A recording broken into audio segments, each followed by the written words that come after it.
At some point, everyone has a love-hate relationship at work. If you don't believe me, ask yourself how you feel about working on a Monday morning after a 3-day weekend.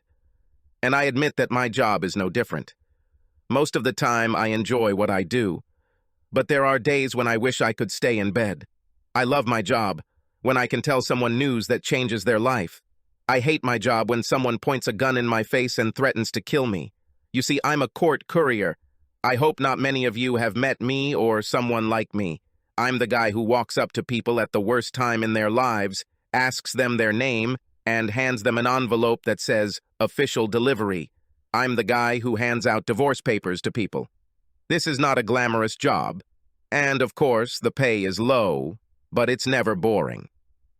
Let me tell you a little about what I do. The company I work for serves county courts and most local law firms to deliver legal documents to people. I know it sounds like I'm a glorified courier, but sometimes it involves more than just handing someone a document, tucking your tail between your legs, and running away. Sometimes it takes cunning and courage to do what I do. Since I'm the smallest person on the corporate totem pole and the youngest at 26, I get to do the least glamorous deliveries. I have to serve divorce notices. I do this because they turn out to be the least dangerous thing we do, at least most of the time. In our county, the courts may serve divorce papers in several ways: certified letter with return receipt requested, service by an officer from the county sheriff's office, private courier delivery, or through friends. I believe most deliveries are made by certified mail because there are a lot of irreconcilable differences these days. The county sheriff will intervene at the request of the complainant or the court, usually when violence is expected on the part of the recipient. Friends can also deliver documents, and usually they are given by one spouse to the other. This is in cases of amicable divorces or when someone pays too little for their delivery. The ones our company receives usually happen when the filing spouse wants to surprise the other or when they simply don't want to meet with them. We can deliver anytime, anywhere, and many of our deliveries are ones where the recipient has no idea what might happen. I go to their home, work, or social event and do my thing. I call this blind delivery. From time to time, we need to look for a recipient because they have moved without leaving a forwarding address. And several times a year, we have to watch a home or place of business because they are trying to avoid the inevitable. I call them runners. In the 4 years that I've been doing this, only one person has managed to escape me. He appeared in Canada under an assumed name. In the end, the delivery was carried out by a member of the Royal Canadian Mounted Police. Thanks to the internet, you can run away, but you cannot hide. Over the years, I've accumulated many stories about my work, some of which are suitable for telling friends at parties or at the local bar, but most I prefer to keep secret. There are 2 that, if I ever told anyone, I would get in big trouble. Let me talk about a typical delivery before I get into the ones I haven't told anyone about before. Last week, I needed to make 2 deliveries, both in the blind category, and both had a profound impact on me, each in their own way. The first was for a well-known woman in our community. The husband asked that we present the papers during the evening award ceremony where the wife was receiving the Woman of the Year award from the local JCs. It was an invitation-only event, so I dressed up as a waiter and mingled with the staff. I even served drinks to several tables while I waited. The husband asked me to hand the documents to his ex-wife while she was giving her acceptance speech. I thought it was a little dirty, but I don't get paid to think. During her introduction, the announcer showed a photo montage of her accomplishments on a video screen above the podium, along with several family photos of her with her husband and 2 children. The announcer must have said a dozen times what a wonderful mother and wife this woman was. Few people knew what she did in her free time. Let me tell you that I never make deliveries without first checking the documents inside the envelope. I read everything to make sure I have the right person and check for any other relevant information that might make my job easier. Sometimes I giggle at what's about to happen, and sometimes I don't like being the source of bad news. In most cases, there is not enough information to judge what the person they showed her in bed with a man and a woman doing things I had only seen in adult films.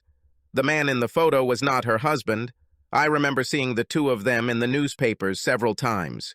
He was a member of the local council, and the woman was the sister of the recipient of the documents. I just grinned at the photos, adjusting the contents of my pants, because, as I said, the photos were very revealing. Regardless, the award ceremony was supposed to be the culmination of a long career for this woman, and I was going to ruin it big time. After she was introduced, she began to speak. I set down the tray of glasses, straightened the waiter's white jacket, and calmly walked to the front of the room. I stood 1.5 meters from the podium and looked at her. She looked at me for a moment, wondering why the waiter was standing there. I didn't say a word until she stopped and glared at me. "What do you want?" she asked angrily, pressing her hand over the microphone. "Are you Elizabeth Hanson?" I asked calmly. She looked down at me as if I was some kind of idiot. "Of course, it's me. Who do you think this is all for?" she said, sweeping her hand from one end of the room to the other to represent the crowd of adoring fans sitting in front of her. I took a large manila envelope from the waiter's jacket and handed it to her. She looked at me as if I was crazy, but I stood there silently, holding the envelope in my hand. About this time, 2 very large men came up behind me and stood with their hands on my shoulders. The woman's curiosity must have gotten the better of her, because she reached out and took the envelope. When she did this, I said simply and loudly enough, "Madam, this is an official presentation." I turned and smiled at the 2 large men behind me and walked between them towards the exit, looking over my shoulder. The crowd was seething, chattering, and as I passed, they pointed at me as if I had 3 heads. Before I got to the door, I heard a scream and turned to look. The woman on the stage whom I had just served was on her knees, covering her mouth with her hands, and staring in horror at the screen above the podium. The slideshow on the screen included the photographs I had seen in the envelope. I don't know how he arranged it, but it looks like her husband just exposed her to everyone, who could have been anyone. I walked away chuckling with a giant smile on my face. The next day, I read in the newspaper about the action-packed JC Awards dinner that had taken place the night before. The photo of the woman I served was at the very beginning of the article about her and her sister and their affair with one of the county council members, as well as their impending divorce. Of course, there were no explicit photos, but it did say that the JCs took back the Woman of the Year award. This is one example where I really enjoyed my job. Before I talk about the second delivery I made, I want to say that I believe in the sanctity of marriage, and that any spouse who cheats on another deserves every nastiness thrown their way. I don't care if the husband had sex with his secretary at work, or the wife was still dating her old college boyfriend. Cheating of any kind is simply wrong. I know it's completely black and white, but that's how my parents raised me, and that's how I feel.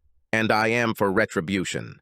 I'm not sure I believe in retaliation when one party is physically harmed or children are affected, but publishing a spouse's hurtful exploits on the front page of the local newspaper is fine by me. My dad always said, "Don't do anything like that unless you want it on the front page of the Washington Post." The second delivery was the complete opposite of the first. As usual, I reviewed the documents before leaving the office, but could not say anything about the woman I was supposed to serve or the circumstances of the divorce. I was going in blind, but more than half of my work is like that.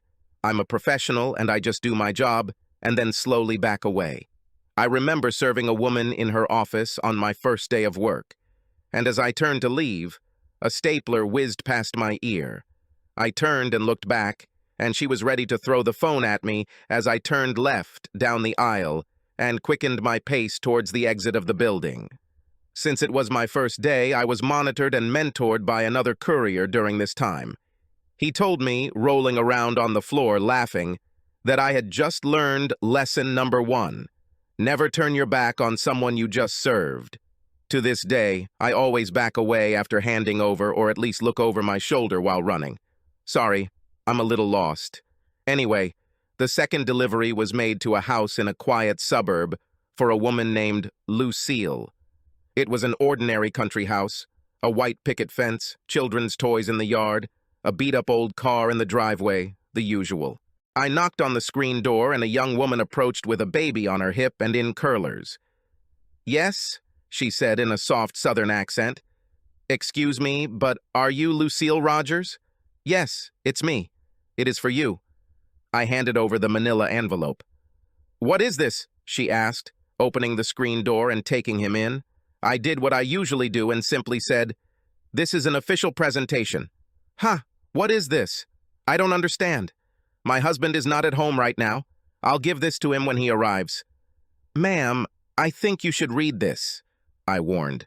"These are documents from your husband who is suing you for divorce." I started to back away when I noticed her expression change. I've seen him many times before. She had no idea this would happen, and now she held in her hands proof of the complete destruction of her world. I could almost see the wheels in her head stop, not understanding anything anymore. Now her eyes were shining with tears. All that came out of her mouth was, I... She leaned against the door lock and slumped into a heap on the floor, sobbing. There was nothing I could do for her, so I backed away and walked to my car. That's when I heard a scream. I looked back and saw her lying prostrate on the sidewalk with her baby in the grass next to her, screaming and pounding on the concrete. I started to return to try to do something when I saw a neighbor running towards her. She alternated between looking at me and the woman, trying to figure out what was wrong and whether I was going to hurt her. She knelt down and picked up the baby, watching me the whole time. I got into the car and drove away. I felt like crap for the rest of the day. This is the downside of my job, seeing an innocent person go from the normal world to a post-apocalyptic existence in seconds. As I said, I am the smallest person on the totem pole in my office, and my colleagues with any seniority serving divorce papers have already experienced the bitterness of both the recipient and their own. They've all been in my place, and now it's my turn. My boss said it affects everyone differently, but personally, I only enjoy watching a person's life blow up when they do bad things themselves. But I really can't stand to see someone innocent who has done nothing but love and trust in their spouse royally screwed up. That's just who I am. By the way, I pick up stray puppies and find them a good home. I have 2 stories that I have never told, primarily because if anyone ever found out, I would be out of a job in no time. What I did was unprofessional and against my company's rules, but I damn well enjoyed it. Every time I remember them, I smile. About a year after I started working for the company, I had to apply to be a vice president at a bank downtown. She was a strong woman, smart, beautiful, and stubborn. I made an appointment with her just before lunch, saying I wanted to talk about a business loan, and I had plenty of time to wait. When she left the office, my jaw dropped into my lap. She didn't come up, but seemed to float up to me with an outstretched hand and a smile that brings the dead back to life. The gray business suit she wore showed off her amazing body to the best advantage. Her ample round breasts pushed her white blouse forward just enough to make me drool. Her skirt was cut just above her knees to frame some of the most gorgeous tanned legs outside of Radio City Music Hall, and her long, wavy blonde hair fell over her shoulders. An absolute dream stood in front of me, holding out its hand, waiting for me to return to reality. I not only lusted, but perhaps also loved. She made a sound, bringing my mind back to this world. I stood up, looked into her gorgeous blue eyes, and stammered, saying, Are you Alethea Robertson?" "Yes. What can I do for you today?" While she was saying this, the smile did not leave her magnificent lips. I could hardly do what I came to do. I couldn't offend the future mother of my children. I wanted to marry her, take all the worries of the world away from her, and have many children with her. This was what my mind wanted, but my body had another idea. I handed her the manila envelope. "What is this?" she asked, taking it from me, letting her fingertips gently touch the back of my hand.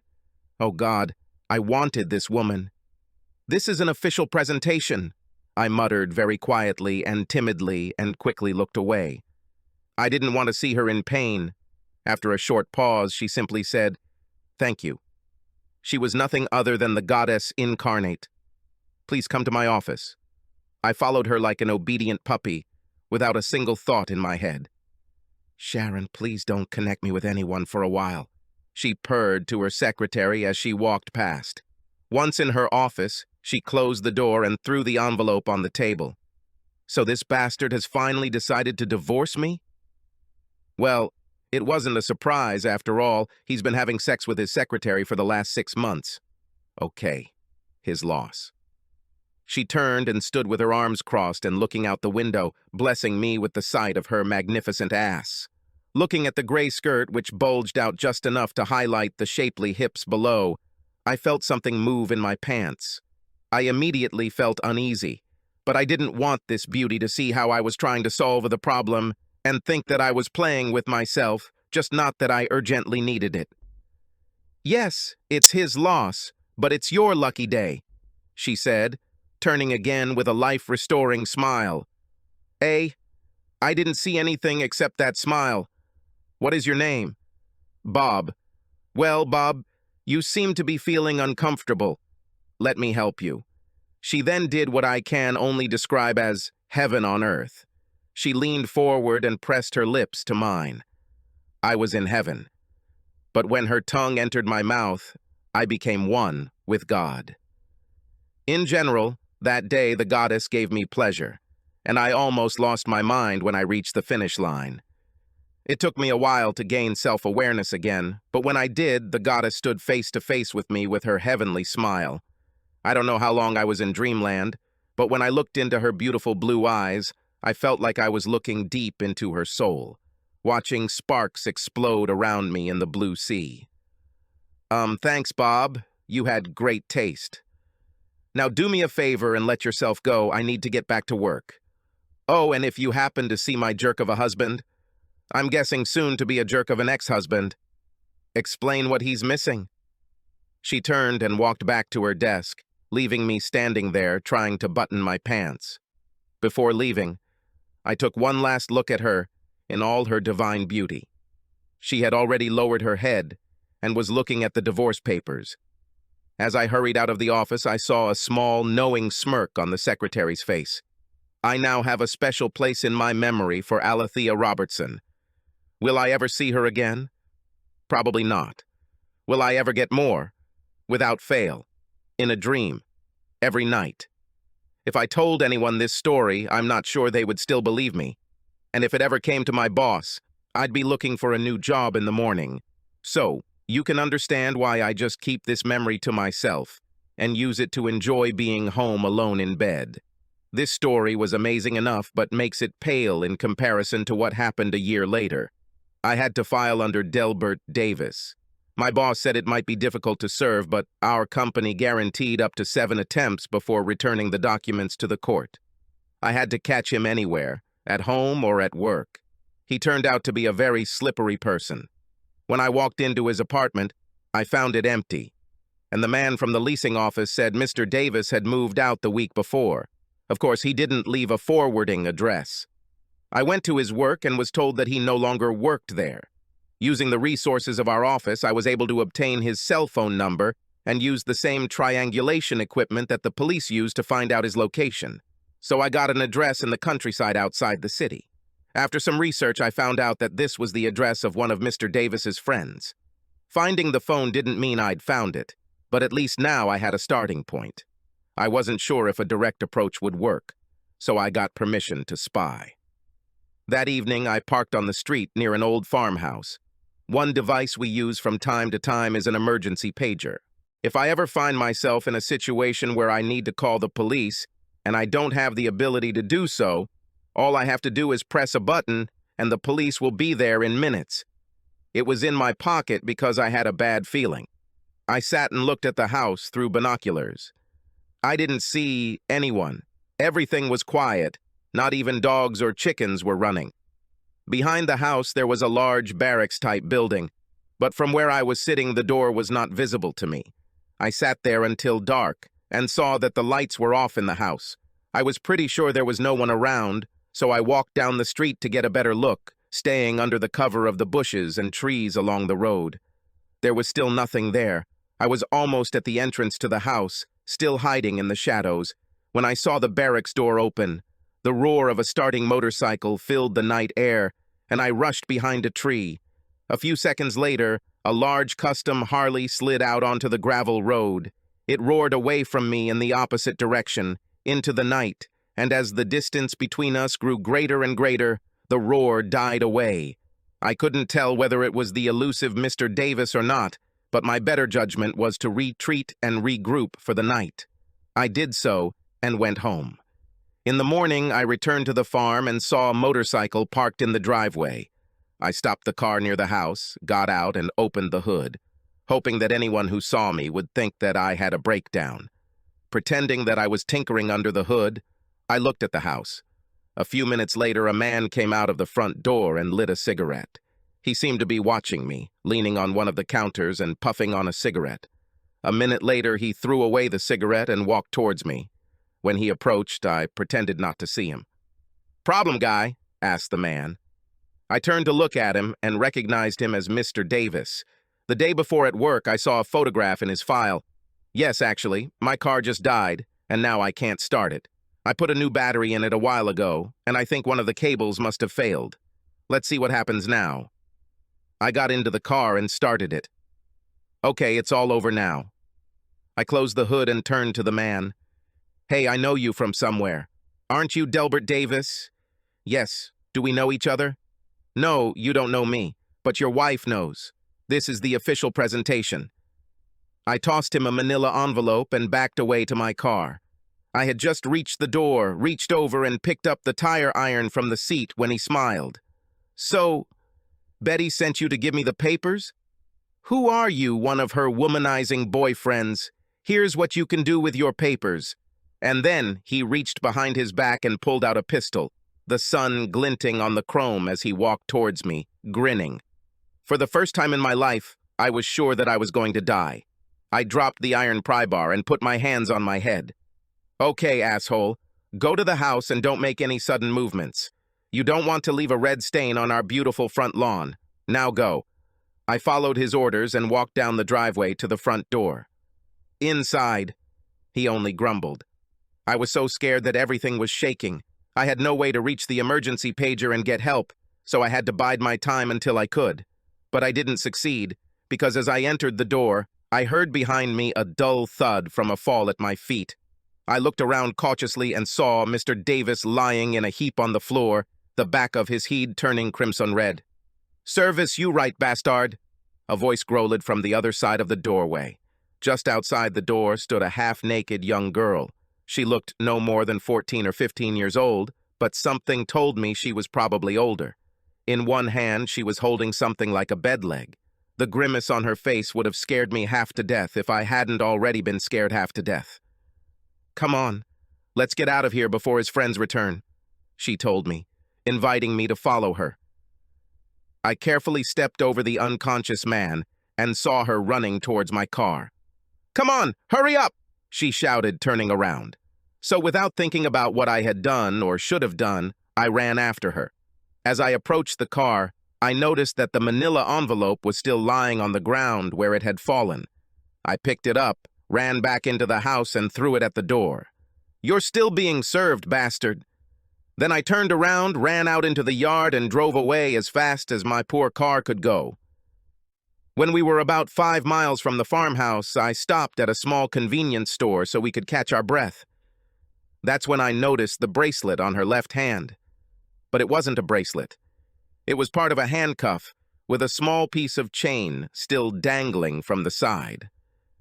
"Thank you," she said, trying to cover her breasts with the torn top of her dress. "Don't worry about Del. I didn't hit him hard enough to kill him. I wanted to, but I just couldn't do it, even after everything he did to me. Do you have anything I can wear? Cover up a little?" "Yes, sure." I reached behind the seat, took an old denim jacket that I kept in the car just in case, and gave it to her. As she put it on, I noticed that one breast was sticking out of the torn fabric, and there were a bunch of red marks on it, and a large bruise at the bottom. "My name is Tracy Winters. By the way, thanks for saving me." "What is it?" I asked, pointing to the handcuffs on her wrist. "Those assholes handcuffed me to the bed. I found a pair of pliers under the mattress, and it took me all night to open one of the links. I was just about to hit Del over the head when you showed up. "Why were you handcuffed to the bed?" I asked, immediately thinking that I was sure I knew the answer. "They took turns raping me and didn't want me to run away when I fell asleep. I don't know how long I stayed there, maybe 4 or 5 days." "Crap. I'll take you to the police and—" "No, excluded. I can't risk them finding me and doing something worse, like cutting my throat or something. I just want to find a place to hide for a while. Later, I can negotiate to get out of town. Can't you help me?"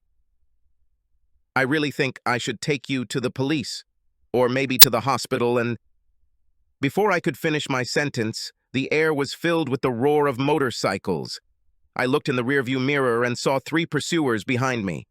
Tracy hid in the seat so that no one could see her. "Let's get out of here. These are the rest of the boys from home, Dell's friends. Just leave." As calmly as possible, I reversed and drove out onto the street. When we were some distance away, Tracy looked out the back window and visibly relaxed. "Can you take me somewhere where I can hide for a few days?" she begged. "I don't know. I really think you should go to the authorities. But maybe I can put you up with me for a while." "Any safe place," she whispered. "Thank you. I am in your debt." When I returned to my house, she was fast asleep. I touched her arm to wake her up, and she jumped up, almost hitting her head on the ceiling. "We're there," I said, pointing to my front door. "I live in an old 2-flat brick house that my uncle left me after his death.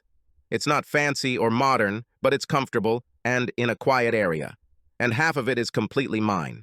I showed Tracy over and told her where she could get cleaned up, and then went to find her something to wear. An hour later, she returned with wet hair, wearing the sweatpants and sweatshirt I had prepared for her. I put out sandwiches and sodas, and she attacked them without even saying a word. After eating both of our sandwiches, a bag of chips, and drinking both sodas, she sat down and rubbed her belly. "Thank you. I haven't eaten anything since yesterday. I was hungry." We left everything on the table and went out into the backyard to watch the sunset. "I have prepared a spare room with clean sheets and towels, and you can stay in it until you find another place. You won't tell anyone I'm here, will you?" "No, I won't tell, I promise. Now tell me why you needed saving." She smiled for the first time, and it was a beautiful smile. "I was an idiot, just like my whole life. As soon as I graduated from high school in Kansas, I wanted to go to Hollywood and become an actress. I actually went in the wrong direction, and this is how I ended up.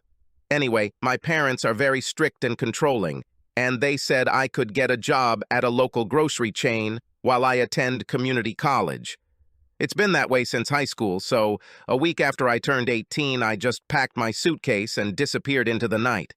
I signed up for a trip with a truck driver who said he was going to Los Angeles, but had to make a stop in Atlanta first. When we stopped for the night, he said I could sleep in his sleeper cabin, and he could lie in the driver's seat. An hour later, he was lying on top of me in bed, kissing me, and digging under my clothes. Finally, I closed my eyes and let him do what he wanted, because I couldn't stop him. When he had had his fun and fell asleep, I collected my belongings and slipped out. I met a guy at a diner, and he offered me a ride on his motorcycle. His name was Nate. He was one of those guys on the bikes behind us. He drove me away from the truck stop, and about 10 hours later stopped at the farm where you found me. There were 3 other men there, one of whom was Dell, but I can't remember the names of the other 2. I stayed with Nate for a few days, and we had a pretty good time.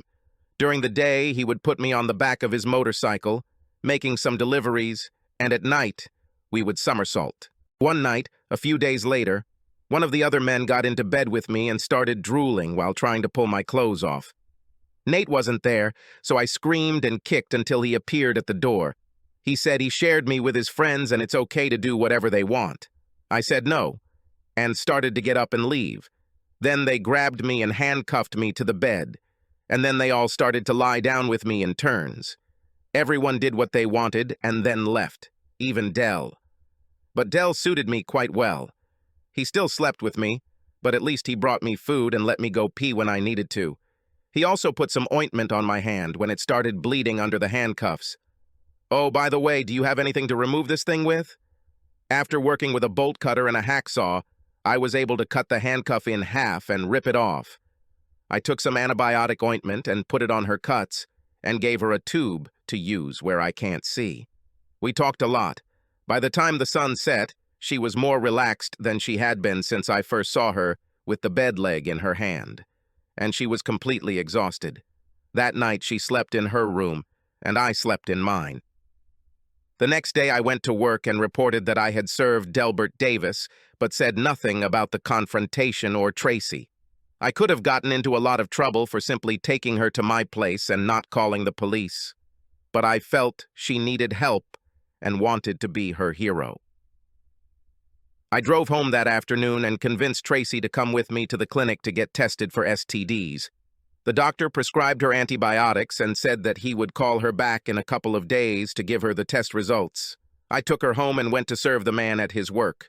Tracy stayed at my house for a week before she allowed me to take her out and get her her own clothes.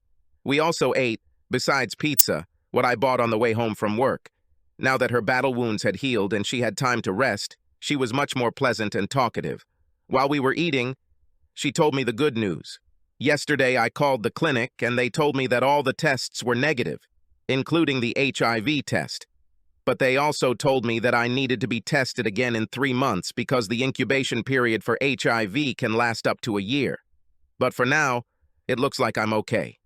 Thank you for saving me. It's my pleasure, and I thank you for cleaning the house. I'm pretty much a slob, and this apartment has never looked so good. You did a good job. I never told anyone about Tracy, but she liked to stay at home, watch TV, and play computer games. At that time, she had been with me for 5 weeks. One day, after a long day at work, I came home and smelled a home-cooked meal consisting of some kind of meat and potatoes dish. It smelled delicious, even if I didn't know exactly what it was. And since Tracy made it, it's delicious. Bob, I have good news. At least I hope you think it's good news. Today, I called my parents and told them where I was. I told my dad what happened, that you saved me, and that I've been living in your spare room for the past few weeks. His voice sounded hurt as he listened to everything, but he was glad that I was alive. He said he would send me some money so I could return home. Before I go, I want to thank you, and dinner is just the beginning. Then I want to take you out for an ice cream cone, and then take a walk around the neighborhood. Who knows what will happen after? The dinner tasted better and better. After that, I drove to a small, cheap ice cream parlor near us and bought us both a cone. She had no money, but she promised to return it to me someday. I wasn't interested in money. We walked around the neighborhood and even sat and talked in the small children's park outside. She was sweet and even held my hand on the way home. As we walked upstairs, I had a strange feeling that the evening was not over yet. But when she said goodnight and closed the bedroom door behind her, I went to bed and fantasized about Alethea. Something woke me from a sound sleep, the warmth of a body next to me under the covers. It was Tracy. She pressed herself against me, placing one hand on my chest. I felt her breath on my neck and smelled the shampoo in her hair. But most of all, I felt her naked body against mine. I turned my head and looked at her. I could only see the outline of her head and the glimmer of her earring in the dim light coming through the blinds. She lifted her head to look at me, and I turned even more, and our mouths met in the middle in a long, deep kiss. We kissed as if we had known each other all our lives. We made love tenderly, and at the same time passionately, for what seemed like an eternity. Before the night was over, we made love 2 more times and again at dawn, each more glorious than the last. Tracy stayed 3 more days before a money order arrived from her father to pay for her airfare home. We made love every day, or rather many times a day. Last morning she said she would never forget what I did for her and promised to email me or come back and meet me if she could. I was starting to fall in love with this girl, but I knew she still had a long way to grow up. Maybe me too. I took her to the airport and kissed her goodbye. I never saw her again, returning to work telling people bad news.